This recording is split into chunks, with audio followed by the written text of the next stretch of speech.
जय जगन्नाथ जय गुरु समस्त को साष्टांग प्रणाम।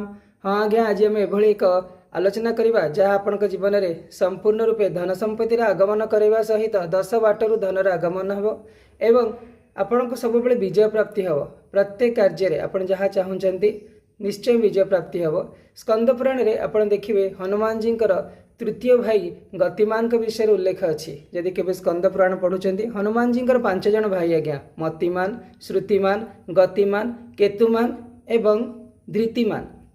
ये जो आपण हाथ में बांधुंट ना मोली आपण कौन करेंगे निज निज उच्चता अनुसार मोली को मापी नेबे। प्रत्येक व्यक्ति निज हाथ में 3.5 हाथ बा 84 आंगुठी से कहुए चर्म बेढ़ी सीना 84 को मन दियतु नील गिरिवासी को निज मापर मोली को बाछि नेबे। एमती निज जेतिकी उच्चता सेतिकी मोली नहीं जिबे एवं आपण गतिमान को ना रे मोलीटी को जे रखिबे गतिमान गतिमान कहिकी स्मरण करिकी आपण मोलीटी को हनुमान जी पाखे रखिदेवे एवं मंगलवार दिन यहाँ पिंधि देवे। देखिए आपण जीवन में धनर आगमन हम एवं प्रत्येक कार्य आपण को सिद्धि प्राप्त हम।